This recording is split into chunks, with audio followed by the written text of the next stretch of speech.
இதை நீங்கள் எவ்வளவு சீக்கிரமாக செயல்பாட்டிற்கு கொண்டு வருகிறீர்களோ அவ்வளவு சீக்கிரம் நீங்கள் செல்வந்தராகலாம். சேமிப்பை பற்றி திட்டமிடுவது மிகவும் கடினமானது. உங்களுடைய வருவாயில் பெரும் பகுதியை எடுத்துக்கொள்ளும் செலவீடுகள் என்னென்ன? செல்வந்தனாக மாறுவதற்கு நீங்கள் உங்களை எப்படி மாற்றிக்கொள்ளணும், எப்படி மாறுவீங்க அப்படின்றத பற்றி இந்த நீங்கள் மாறுவீர்கள் அப்படின்ற டாபிக்ல பார்க்கலாமா? ஹாய் ஃப்ரெண்ட்ஸ், வணக்கம். இன்னைக்கு நம்ம ஹாப்பி லைஃப் சேனல்ல என்ன பார்க்க போறோம் அப்படின்னா, பணம் சார் உளவியலினுடைய 14வது அத்தியாயம். நீங்கள் மாறுவீர்கள். என்ன மாறுவோம், எப்படி மாறுவோம், எதற்காக மாறணும் அப்படின்றதெல்லாம் இந்த அத்தியாயத்துல பார்க்கலாம். காலத்தை பொறுத்து மக்களின் இலக்குகளும் விளைவுகளும் மாறிக்கொண்டு இருப்பதால் நாம் நினைப்பதை விட நீண்ட நாள் சேமிப்பை திட்டமிடுவது என்பது கடினமானது. இளம் வயதில் என்னோடு பழகிய நண்பர் ஒருவர் இருந்தார். அவர் மேட்டுக்குடியில் பிறந்தவரோ அல்லது இயற்கையிலேயே அறிவார்ந்தவரோ அல்ல. ஆனாலும் நான் இதுவரை சந்தித்த மிகவும் கடினமாக உழைக்கும் ஒருவர் அவரே. இத்தகைய மனிதர்களிடமிருந்து நாம் கற்க வேண்டியது நிறைய உள்ளது. ஏனென்றால் அவர்களிடம்தான் வெற்றி பாதையின் ஒவ்வொரு அடியின் தனிக்கேற்ற புரிதல் இருக்கும். நண்பருடைய வாழ்நாள் இலக்கும் கனவும் தான் ஒரு மருத்துவர் ஆக வேண்டும் என்பதே. ஆனால் சூழல்கள் அனைத்தும் அவருக்கு எதிராகவே இருந்தன. இயல்பாக சிந்திக்கக்கூடிய எந்த ஒருவரும் அந்த சூழலில் அது சாத்தியப்படும் என்று நினைக்க மாட்டார். ஆயினும் அவர் விடாது உழைத்தார். பின்னர் அதன் விளைவாக தன்னை விட 10 ஆண்டுகள் குறைந்த வயதுடைய மாணவர்களுக்கு மத்தியில் அவரும் மருத்துவரானார். அந்த வெற்றி எந்த அளவிற்கு என்பதை பாருங்கள். ஒன்றுமே இல்லாத வாழ்க்கையிலிருந்து ஆரம்பித்து உங்கள் முயற்சியினால் முட்டி மோதி மருத்துவக் கல்லூரியின் முதல் மாணவனாய் தேர்ச்சி பெற்று மருத்துவர் என்னும் உன்னத பணி புரிபவராய் மாறுவது என்பது அசாத்தியமான செயலாகும். சில ஆண்டுகளுக்கு முன்னர் நான் அவரோடு தொடர்பு கொண்டு பேசினேன். அதன் உரை இதுதான்: நான் பேசிய நீண்ட நாட்கள் ஆகிவிட்டன, எப்படி இருக்கின்றீர்கள் என்றேன். மோசமான தொழில். நான் ஹஹஹா, இருந்தாலும் அட போப்பா, மோசமான தொழில் இது. எங்கள் உரை ஒரு 10 நிமிடம் போய்கொண்டிருந்தது. பணி அழுத்தமும் காலவரையற்ற வேலையும் அவரை வெகுவாக தாக்கியிருத்தல் வேண்டும். 15 ஆண்டுகளுக்கு முன்னர் முட்டி மோதி எப்படியாவது இந்த நிலைக்கு வர வேண்டும் என்று தீர்மானித்து வந்தவர் இன்று தன் நிலையை குறித்து ஏமாற்றம் அடைந்துள்ளார். இதன் பின்னால் காணப்படும் உளவியல் கருத்து இதுதான்: மக்கள் தங்களுடைய எதிர்காலத்தை கணிப்பதில் தேர்ச்சியற்றவர்கள். இலக்கை கற்பனையாக சுமந்து கொண்டு அதை நோக்கி நகர்வது எளிதானதும் விளையாட்டுத்தனமானதும் கூட. போட்டிகள் மலிந்து கிடக்கும் இவ்வுலக வாழ்க்கையின் சூழலில் அதே இலக்கை கற்பனை செய்தல் என்பது முற்றிலும் வேறானது. நம்முடைய எதிர்கால பொருளாதார இலக்குகளை நோக்கிய திட்டங்களை வகுக்கும் போது மேற்கூறிய முறை மிக அதிக தாக்கத்தை ஏற்படுத்தும். ஒவ்வொரு 5 வயது சிறுவனும் தான் பெரியவன் ஆனதும் டிராக்டர் ஓட்ட வேண்டும் என்று விரும்புகிறார். பிபி பெரிய டிராக்டர் வரேன் என்பதில் ஆரம்பித்து முடிந்து விடுகிறது அந்த சிறுவர்களின் விளைவு. அவர்களுடைய கண்ணோட்டத்தில் அதுவே சிறந்த தொழில். வளரும் அவர் பின் நாட்களில் டிராக்டர் ஓட்டுவது பெரிய தொழில் ஆகாது என்பதை உணரத் தொடங்குகின்றனர். மிகுந்த கௌரவமானதாகவோ அல்லது அதிக பணம் ஈட்டக்கூடியதாகவோ தோன்றும் வேறு தொழில்களில் அவர்கள் ஈடுபட ஆரம்பிக்கிறார்கள். எனவே பதின்ம பருவத்தில் அவர்கள் வழக்கறிஞராக விரும்பத் தொடங்குகிறார்கள். அவர்களுக்கு இப்போது தெரியும் அவர்களுடைய திட்டம் இறுதியானது என்று. அதைத் தொடர்ந்து சட்டக்கல்லூரிகள், அதற்கான கட்டணங்கள் என தொடர்கின்றன. வழக்கறிஞர்கள் ஆன பின்னர் மிக நீண்ட பணி நேரங்களுக்கு மத்தியில் அவர்கள் தங்கள் குடும்ப வாழ்க்கையை இழப்பதை உணரத் தொடங்குகிறார்கள். எனவே அவர்கள் குறைந்த சம்பளத்தில் குறைந்த நேரம் பணியாற்றக்கூடிய பணிகளில் அமர்கிறார்கள். பின்னர் தான் குழந்தைகளை வளர்ப்பது என்பது மிக அதிக அளவு செலவாகும் ஒரு விஷயம் என்பதையும் தங்கள் சம்பளத்தில் ஒரு பெரும் பகுதியை அது எடுத்துக்கொள்கிறது என்பதையும் உணர்கிறார்கள். பின்னர் வீட்டில் இருந்து தாங்களாகவே குழந்தைகளை பார்த்து கொள்ள ஆரம்பிக்கிறார்கள். இறுதியாக அதுதான் சரியான வழி என்று முடிவெடுக்கிறார்கள். அவர்களுடைய 70 வயதுகளில் நாள் முழுக்க வீட்டில் இருந்த காரணத்தால் அவர்களுடைய ஓய்வை குறித்து அவர்கள் திட்டமிடவில்லை என்பதை உணர்கிறார்கள். நம்மில் பலர் இத்தகைய வாழ்க்கை சுழற்சியைத்தான் பெற்றுள்ளோம். அரசின் ஒரு ஆய்வறிக்கை கல்லூரி படிப்பில் தாங்கள் எடுத்துக்கொண்ட முதன்மை பாடத்தை பொறுத்து பணிகளில் அமர்பவர் வெறும் 27% என கூறுகிறது. வீட்டில் தங்கி குழந்தைகளை பராமரிக்கும் பெற்றோர்களில் 29% பட்டதாரிகள். சிலர் தங்களுடைய பட்டம் வாங்கியதே வீண் என்று நினைக்கிறார்கள். எத்தனை பேர் நம்மள டிகிரி வாங்கினது வேஸ்ட்டுன்னு நீங்கள் நினைக்கிறீங்கன்னு தயவு செய்து கமெண்ட்டில் சொல்லுங்கள்.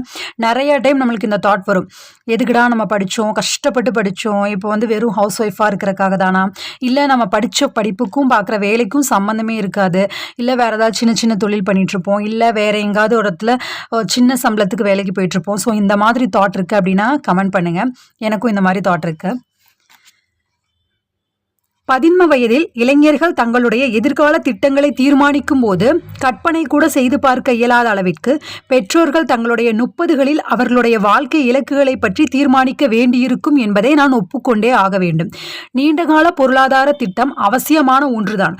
ஆனால் மாற்றங்கள் நிகழ்ந்துள்ளன. நம்மிலும் நம்மை சுற்றியுள்ள உலகிலும் உங்கள் இலக்குகளிலும் ஆசைகளிலும். ஒன்றை நாம் சொல்ல வேண்டித்தான் இருக்கிறது. எதிர்காலம் நமக்காக என்ன வைத்திருக்கிறது என்பதை நாம் ஒருபோதும் கணிக்க இயலாது. இரண்டாவதாக இன்னொன்றையும் நாம் ஒத்துக்கொண்டே ஆக வேண்டும். நாளை உங்களுக்கு என்ன வகையான தேவைகள் இருக்கும் என்று நீங்களே இன்று முடிவெடுக்கவும் இயலாது. ஆனால் உண்மை இதுதான். நம்மில் சிலர் அத்தகைய முடிவெடுக்கும் ஆற்றல் படைத்தவராக உள்ளனர். நெகிழாது நிலைக்கும் நீண்ட கால திட்டங்களை முடிவெடுப்பது என்பது மிகவும் அரிய செயல்தான். எதிர்காலத்தில் உங்கள் விருப்பங்கள் எப்படியெல்லாம் மாறும் என்பதை நினைக்கும் போது அது குறித்து இன்று திட்டமிடுவது என்பது உண்மையிலேயே அரிதான செயல்தான். மக்கள் தங்களுடைய கடந்த காலத்தில் எவ்வளவு மாறியுள்ளார்கள் என்பதை தெரிந்து கொள்வதில் காட்டும் ஆர்வத்தின் அளவிற்கு தங்களுடைய எதிர்காலம் குறித்து காட்டுவதில்லை. எதிர்காலத்தில் தங்களுடைய தோற்றத்தில், வாழ்க்கை முறையில், ஆசைகளில், இலக்குகளில் எவ்வாறான மாற்றங்கள் வரும் என்பது குறித்து அவர்கள் குறைவாகவே மதிப்பிடுகிறார்கள். இத்தகைய நிலையை உளவியல் வல்லுநர்கள் வரலாற்று மாயையின் இறுதி என்று அழைக்கிறார்கள். ஹார்வர்டின் உளவியல் நிபுணர் ஒருமுறை இது குறித்து, நம்முடைய வாழ்வின் ஒவ்வொரு கட்டத்திலும் நாம் எடுக்கும் முடிவுகள் நம்முடைய எதிர்காலத்தில் நாம் எப்படி இருக்க போகிறோம் என்னும் நிலையில் தாக்கத்தை ஏற்படுத்துகின்றன. நாம் எடுத்த முடிவுகள் குறித்து ஒவ்வொரு முறையும் நாம் பெருமைப்படுவது இல்லை. பதின்ம வயதில் பணம் கொடுத்து தங்கள் உடலில் பச்சை குத்தி கொண்டதை தங்களுடைய வாலிப வயதில் பணம் கொடுத்து நீக்க பார்க்கின்றனர். இளம் வயதினர் திருமணம் செய்து கொள்ள விரையும் போது மூத்தோர் திருமண விலக்குகள் குறித்து முடிவுகளை எடுக்கின்றனர். வயதான இளைஞர்கள் அதிகம் உழைத்து பெற்றதை இழந்து கொண்டிருக்கும் போது இளம் வயதினர் லாபம் அடைய அதிக உழைத்து கொண்டிருக்கின்றனர். மீண்டும் மீண்டும் இதே நிலைதான் எங்கேயும். வயதான இளைஞர்கள் அதிகம் உழைத்து பெற்றதை இழந்து கொண்டிருக்கும் போது இளம் வயதினர் லாபம் அடைய அதிகம் உழைத்து கொண்டிருக்கின்றனர்.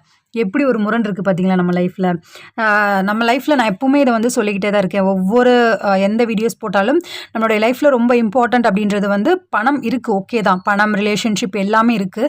அதோட வந்து நம்ம பணம் பணம் பணம் அப்படின்னே ஓடிக்கிட்டே இருந்தோம் அப்படின்னா பின்னால் நம்ம திரும்பி பார்க்கும்போது நம்மளுடைய எக்ஸ்பீரியன்ஸ் நம்ம வந்து வாழ்நாள் முழுவதும் நம்மளுடைய மனதில் வந்து ரொம்ப சந்தோஷமாக எடுத்துகிட்டு போகக்கூடியது வந்து நம்மளுடைய வாழ்நாள் அனுபவம், சந்தோஷமான அனுபவங்கள். ஸோ நம்ம பணம் மட்டுமே முக்கியம் அப்படின்னு இல்லாமல், அதுவும் முக்கியம்தான், ஓகே தான், பட் அது மட்டுமே முக்கியம் அப்படின்னு சொல்லி அதற்காக தேடுதலை மட்டுமே நாம் கொண்டு போயிட்டு இருந்தோம் அப்படின்னா நம்ம லைஃப்பில் திரும்பி பார்க்கும்போது எதுவுமே இருக்காது. ஸோ தட் நம்ம லைஃப்பில் சந்தோஷமும் இருக்கணும், பணம் தேடுற அந்த ப்ராசஸ் அது எல்லாமே இருக்கணும். அதோட ரிலேஷன்ஷிப், நம்மளுடைய தேவை, நம்மளுடைய ஓன் தேவைகள் என்ன, நமக்கு நம்ம வந்து சரியாக நம்மளை புரிந்து கொண்டு நம்மளையும் நம்ம சாட்டிஸ்ஃபை பண்ணணும், அதுவும் முக்கியம். இல்லை மற்றவர்களுக்காக மட்டுமே நம்ம வாழ்ந்துட்டு இருந்தோம் அப்படின்னா நம்ம லைஃப்பில் பின்னாடி ரொம்ப ஏக்கமாயிரும், ரெக்ரெட் பண்ணுவோம், நம்ம எதுக்குடா வாழ்க்கை, நம்ம எதுக்கு வாழ்ந்தோம் அப்படின்ற மாதிரி. ஸோ அந்த தாட்டெல்லாம் இல்லாமல் இருக்கணும் அப்படின்னா வாழும்போதே எல்லா விஷயத்துலையும் நாம் கரெக்டாக இருக்கணும். அட்லீஸ்ட் பர்ஃபெக்டாக இல்லைனாலும் முடிஞ்ச அளவுக்கு ட்ரை பண்ணலாம் இல்லையா? அந்த மாதிரி இப்போது முடிஞ்ச அளவுக்கு நீங்கள் ட்ரை பண்ணிகிட்ருக்கீங்க. எல்லா லைஃப்பில் இருக்கக்கூடிய எல்லா சின்ன சின்ன விஷயங்களையும் முடிந்த அளவுக்கு மாற்றத்தை கொண்டு வர ட்ரை பண்ணிகிட்ருக்கீங்க அப்படின்னா கீழே கமெண்ட் பண்ணுங்கள். நான் என்னுடைய லைஃப்பில் இப்போது ஒரு லாஸ்ட் 2-3 இயர்ஸாக நிறைய மாற்றங்களில் சின்ன சின்ன விஷயங்கள்லேருந்து பெரிய விஷயம் வரைக்கும் என்னால் முடிஞ்ச அளவுக்கு அதில் எந்த மாற்றத்தை கொண்டு வர முடியும் அப்படின்றத பாசிட்டிவாகவும் அதை அப்படியே கொண்டு போயிட்டே இருக்கேன். மைண்ட்ஃபுல்லாக இருக்கிறதுக்கு, அப்புறம் வெளியில் இருக்கக்கூடிய ரிலேஷன்ஷிப்பில் ஆகட்டும், அந்த மாதிரி, அப்புறம் பணம் சம்மந்தமாக, இது எல்லாத்துலேயுமே வந்து ஒரு சின்ன மாற்றங்களை நான் என்னோடய லைஃப்பில் ஒரு 2-3 இயர்ஸாக வந்து நான் கொண்டு போயிட்டுருக்கேன். ஒரு பெரிய ப்ராசஸ் அப்படின்னு இல்லாமல் இருந்தாலும் ஒரு சின்னதாக ஒரு கல் எடுத்து வைக்கிறோம் அப்படின்னு சொல்லுவோம் இல்லையா? ஸோ அந்த மாதிரி ஒரு சின்ன ப்ராசஸாக வந்து எடுத்துகிட்டு போயிட்டுருக்கேன். அதை மாதிரி உங்கள் லைஃப்பில் நீங்கள் அப்படி இருக்கீங்க அப்படின்னா சந்தோஷப்பட்டுக்கோங்க. டு பி ப்ரவுட் இல்லையா? நாம் அதுக்கு வந்து ரொம்ப சந்தோஷப்படணும், பெருமைப்படணும். ஏன்னா வந்து நேற்று இருந்த மாதிரி நம்ம இன்னைக்கு இல்லை இல்லையா? ஒரு சின்ன வளர்ச்சி இருக்குது அப்படின்னா கண்டிப்பாக நாம் வந்து பெருமைப்படணும். அந்த மாதிரி உங்கள் லைஃப்பில் நீங்கள் மாற்றத்தை கொண்டு வந்துட்டுருக்கீங்க அப்படின்னா கீழே கமெண்ட் பண்ணுங்கள். எத்தனை பேர் அந்த மாதிரி இருக்கீங்க அப்படின்றத பார்க்கலாம். ஓகே, அவர் மேலும் சொல்கிறார், நாம் எல்லோரும் ஒரு மாயையுடன் வலம் வந்து கொண்டிருக்கிறோம். நம்முடைய பழைய வரலாறு முடிந்துவிட்டது என்றும் இப்போதுதான் நாம் விளைந்த எதிர்பார்த்த வாழ்க்கையை நாம் தொடங்குகிறோம். இந்த நிலை இனி தவறாது தொடரும் என்பதுதான் அந்த மாயை. இதை நாம் புரிந்து கொள்ள மறுக்கின்றோம். கில்பர்ட்டின் ஆய்வின் அடிப்படையில் மக்கள் 18 வயதிலிருந்து 68 வயது வரை எதிர்காலத்தில் அவர்கள் எவ்வாறு மாற்றத்தை அடைவார்கள் என்பது குறித்து குறைவாகவே மதிப்பிடுகின்றனர் என்பதுதான் உண்மை. இத்தகைய போக்கு நீண்டகால பொருளாதார திட்டத்தை எவ்வாறு பாதிக்கும் என்பதை நீங்கள் கணித்து பார்க்கலாம். கூட்டுத்தொகை வருவாய் குறித்து குறிப்பிடும் சார்லி முங்கர், கூட்டுத்தொகை வருவாய் திட்டத்தின் முதல் விதி அதை தேவையில்லாமல் மாற்றிக்கொண்டே இருக்காதீர்கள் என்பதுதான். நம் வாழ்வில் சில முக்கிய மாற்றங்களை நாம் பெற நினைக்கும் போது தொழிலில் முன்னேற்றம், முதலீடுகள், செலவுகள், வரவு செலவு திட்டங்கள் என இவை யாவற்றையும் எப்படி மாற்றாமல் இருக்க இயலும்? இது கடினமான செயல்தான். நாம் இந்த நூலில் ஏற்கனவே கண்டதை போல சில மனிதர்கள், ரொனால்ட் ரீட், வாரன் பஃபெட் போன்றோர் வெற்றிகரமான முதலீட்டாளர்களாய் ஆனதற்கு காரணம் இவர்கள் விடாப்பிடியாய் தொடர்ச்சியாய் பல ஆண்டுகள் தங்கள் கொள்கையில் இருந்து மாறாமல் பிசகாமல் இருந்ததனால்தான் கூட்டுத்தொகை லாபம் அவர்களை செல்வந்தராக ஆக்கியது. ஆனால் நம்மில் பலர் ஒரே மாதிரியான செயலை பல ஆண்டுகளாக தொடர்ந்து இறுதி வரை செய்வதை விரும்புவதில்லை. இறுதி வரை இல்லை என்றாலும் நீண்ட காலத்திற்கு கூட தொடர விரும்புவதில்லை. எனவேதான் சராசரியாக 80 வருட வாழ்க்கை இருந்தாலும் நம்முடைய சேமிப்புகள் குறிப்பிட்ட 20 ஆண்டுகால இடைவெளிக்குள் சிக்கிக் கொள்கின்றன. மிகவும் குறைந்த வருவாய் பெறுபவராய் இருந்தாலும் மிக எளிய முறையில் வாழ்ந்து தங்கள் வாழ்க்கையை கழிக்கும் பல இளைஞர்களை நான் அறிவேன். அவர்கள் மிகவும் மகிழ்ச்சியாகவே வாழ்கிறார்கள். இன்னும் சிலர் கடுமையாக உழைத்து மிகவும் ஆடம்பரமான வாழ்க்கையை வாழ்கிறார்கள். அவர்களும் மகிழ்ச்சியாகத்தான் இருக்கிறார்கள். இருவருக்கும் எதிர்காலத்தில் இடர்களை காத்திருக்கின்றன. முதலில் குறிப்பிடப்பட்டவர் தன்னுடைய குடும்ப செலவுகள் மற்றும் ஓய்வுகால திட்டத்திற்கு ஏதும் செய்ய இயலாதவராய் இருக்கின்றனர். இரண்டாவதாக குறிப்பிடப்பட்டவர் தங்களுடைய வாலிபத்தையும் இளமையையும் சிறிய அறைகளிலேயே கழித்துவிட்டு பின்னர் கவலையுறுகின்றனர். இதற்கான எளிதான முடிவென்று ஏதும் கிடையாது. இந்த 5 வயது சிறுவனிடம் சொல்லித்தான் பாருங்களேன். அவன் டிராக்டர் ஓட்டுநராக வரக்கூடாது, வழக்கறிஞராகத்தான் வர வேண்டும் என்று. அவன் உடலில் ஒவ்வொரு செல்லும் நீங்கள் சொல்வதை எதிர்க்கும். ஆனால் நீண்டகால திட்டம் என்று நீங்கள் எடுக்கும் ஒவ்வொரு முடிவுகளிலும் 2 விஷயங்களை நீங்கள் யோசிக்க வேண்டியிருக்கும். பொருளாதார திட்டங்களில் 2 துருவங்களை, அதீத நிலைகளை நீங்கள் தவிர்த்துத்தான் ஆக வேண்டும். உங்களுடைய குறைந்த வருவாயிலும் நீங்கள் மகிழ்ச்சியுடன் இருக்கலாம், அல்லது அதிக வருவாய் பெற அயராது உழைத்து கொண்டு இருக்கலாம். இவ்விரு வழிகளிலும் இறுதியில் ஒரு அதிருப்தியை நீங்கள் உணர வேண்டி வரும். வரலாற்று மாயையின் இறுதி என்னும் நிலைக்கு எண்ணெய் ஊற்றிவிடும் காரணி சூழல்களுக்கு ஏற்ப தகவமைத்து கொள்ளும் மக்களின் தன்மையே ஆகும். எனவே எதையுமே சாதாரணமாக எடுத்துக்கொண்டு எதுவுமே இல்லாமல் வாழும் மிக எளிமை நிலையையும் எல்லாவற்றையும் அனுபவித்து ரசிக்கும் நிலையையுமே இவ்விரண்டு குணங்களினால் அதீத நிலைகளுக்காக தயாரிக்கப்பட்ட திட்டத்தின் பயன் தேய்ந்து போய்விடுகின்றது. இந்த முரணான 2 நிலைகளுக்கு இடையில் ஓய்வு காலத்தின் செலவுகளை எதிர்கொள்ள முடியாத நிலை, பணத்தை துரத்தி வாழ்க்கையை இழந்து நிற்கும் நிலை ஆகிய 2ம் எப்போதுமே துயரத்திற்குரிய வருத்தங்கள் ஆகிவிடுகின்றன. ஒரு திட்டத்தை நடுவில் கைவிட்டுவிட்டு வேறொரு திட்டத்தை பற்றி கொண்டு விட்ட நேரத்தை எட்டிப்பிடிக்க 2 மடங்கு வேகத்துடன் ஓடும் நிலை மிகுந்த துயரத்தை தரக்கூடியதாக அமைந்து விடுகின்றது. நீண்ட காலம் நிலைத்திருந்து வருவாயை பெருக்கும் வண்ணம் திட்டமிட்ட கூட்டுத்தொகை வளர்ச்சி முறைகள் எப்போதுமே கைவிடுவதில்லை. இம்முறை சேமிப்புக்கு மட்டுமல்லாமல் தொழில் முன்னேற்றத்திற்கும் உறவு முறைகளுக்கும் கூட உண்மையாக பொருந்தும். நிலைத்திருத்தல் என்பதே அதற்கான காரணியாகும். அதாவது இதில் உங்களுக்கு புரியும்னு நினைக்கிற, தயவு செய்து நல்லா டீப்பாக கேளுங்க. ஆழமான கருத்துக்களை சொல்கிறாங்க. நான் ஒவ்வொரு முறையும் சொல்லிகிட்டே இருக்கேன். பணம்சார் உளவியலில் ஒவ்வொரு முறையும் வித்தியாசமான கருத்துக்களில் நாம் இது வரைக்கும் பணத்தை பற்றி இப்படி ஒரு கான்செப்டே நம்ம யோசிச்சிருக்க மாட்டோம். வெறும் சேமிப்பு, அதை எப்படி போகணும், அதனுடைய ப்ராசஸ் என்ன, பெரிய பெரிய தொழிலதிபர்கள் எல்லாம் எப்படி அமௌண்ட் சேமித்தாங்க, எப்படி செல்வந்தர்கள் ஆனாங்க, கோடீஸ்வரங்க ஆனாங்க அப்படின்றத பற்றி மட்டும்தான் யோசிப்போம். பட் அது போக இன்ன பிற கருத்துக்களும் நமக்கு தேவை. செல்வம் மட்டுமே முக்கியம் இல்லை அப்படின்றதும், செல்வமும் முக்கியம் அப்படின்றதையும் பேரலாக ரெண்டுமே அப்படியே ஒரே நேர்கோட்டு பாதையில் கொண்டு போகிறது அப்படின்னா இந்த புக்கு தான். ரொம்ப ரொம்ப வித்தியாசமான கருத்துக்களை இந்த புத்தகத்தில் நம்ம காணலாம். ஸோ தட் ப்ளீஸ் எல்லாருமே இந்த வீடியோஸை கேளுங்க. இது வாழ்நாளுக்கே ரொம்ப மிகப்பெரிய ஒரு ஒரு பொக்கிஷம் இந்த புத்தகம் அப்படின்றது. இது எல்லாமே பிளேலிஸ்ட்டில் எல்லா வீடியோஸுமே ஆல்ரெடி அப்லோட் பண்ணிகிட்ருக்கோம். இன்னும் இதில் ஒரு 4-5 அத்தியாயம் தான் இருக்குது. இதுவும் முடிஞ்சிடும். ஸோ இது எல்லாமே உங்களுக்கு யூஸ்ஃபுல்லாக இருக்கும்னு நினைக்கிறேன். யூஸ்ஃபுல்லாக இருந்து அப்படின்னு நினச்சிங்கன்னா ப்ளீஸ் தயவு செய்து like, comment, share and subscribe பண்ணி நம்ம சேனலை சப்போர்ட் பண்ணுங்கள். உங்கள் ஃப்ரெண்ட்ஸ் எல்லாருக்கும் இதை ஷேர் பண்ணுங்கள். அவங்களுக்கு இது யூஸ்ஃபுல்லாக இருக்கும். ஓகே, நிலைத்திருத்தல் என்பதே இதற்கான காரணியாகும்.